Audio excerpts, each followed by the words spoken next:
नमस्कार, स्वागत है हमारे YouTube channel wellbeing home care private limited में। आज की इस वीडियो में हम बात करेंगे पिक लाइन के बारे में। काफ़ी पेशेंटों को आपने देखा होगा जिसमें पिक लाइन लगी हुई होती है, या ये मान के चलिए कि जो काफ़ी पेशेंट होते हैं उनकी वेन नहीं मिलती प्रॉपरली, वेन दिखती नहीं है और उनको लंबे समय तक इंजेक्शन लगाना होता है या कोई IV फ्लूइड देना होता है। उसके लिए हम एक सेंटर लाइन बोलते हैं या उसको पिक लाइन भी बोलते हैं, वो इंसर्ट करते हैं।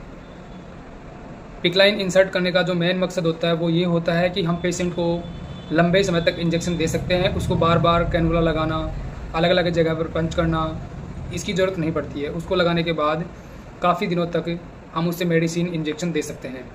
पिक लाइन का जो फुल फॉर्म होती है वो होती है पेरीफेरली इंसर्टेड सेंट्रल कैथेटर। इसकी फुल फॉर्म ये होती है।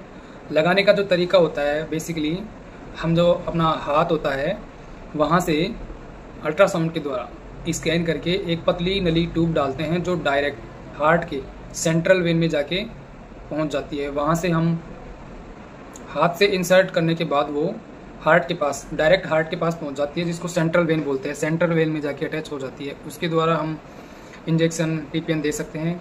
PICC पिक लाइन का यूज किस किस काम में करते हैं? बेसिकली पिक लाइन को हम लॉन्ग टर्म के लिए जब एंटीबायोटिक देते हैं, ब्लड में इन्फेक्शन हो रहा है, बॉडी में और कहीं इन्फेक्शन हो रहा है, कंट्रोल नहीं हो रहा है, हमें लंबे समय तक एंटीबायोटिक इंजेक्शन देना है, तो उसके लिए हम पिक लाइन का यूज़ कर सकते हैं। कुछ पेशेंट क्या होते हैं कि मुंह से या ओरली कुछ खा नहीं पाते हैं, कुछ इंटेक ले नहीं पाते हैं, तो उसके लिए हम IV फ्लूइड देते हैं, TPN देते हैं। TPN जिसको टोटल पैरेंटल न्यूट्रिशन बोलते हैं, उसमें total nutrition like vitamin, protein, lipid, fat, extra जो भी होते हैं वो हम पेरीफेरल सेंट्रल कैथेटर के द्वारा दे सकते हैं हम उसको। पिक लाइन का एक यूज होता है जिसमें हम पेशेंट ओरली लेता है, खाता पीता है, लेकिन कुछ पेशेंट जो कैंसर के होते हैं उनको कीमोथेरेपी चलती है।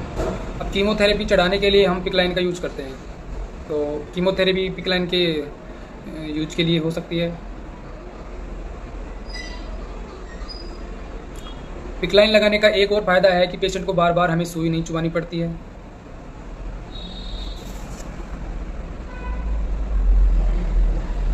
इसके अलावा हम बात करते हैं पिक लाइन लगाने का तरीका और उसमें क्या क्या हम सामान यूज कर सकते हैं। तो पिक लाइन जो लगाते हैं वो बेसिकली स्कैन करके लगाते हैं अल्ट्रासाउंड के द्वारा।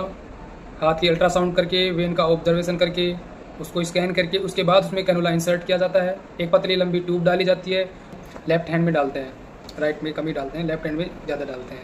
कि चलिए राइट हैंड में डालते ही नहीं है, लेफ्ट हैंड में डालते हैं, क्योंकि हार्ट जो अपना होता है वो लेफ्ट साइड में ही होता है। इसके अलावा हमें चाहिए कैप चाहिए जो आप सिर के ऊपर लगाते हैं, वो कैप इन्फेक्शन से बचने के लिए। एक फेस मास्क चाहिए अपने को, चाहिए स्टेराइल ग्लव्स चाहिए, सिरिंज चाहिए, एक अपना जो पिक लाइन नर्सिंग किट जो सेट आता है वो चाहिए, उसमें सिरिंज भी आती है, सेंटर जो कैथेटर भी आता है, एक पतली ट्यूब भी आती है। इसके अलावा एल्कोहल स्वाब चाहिए, सलाइन चाहिए।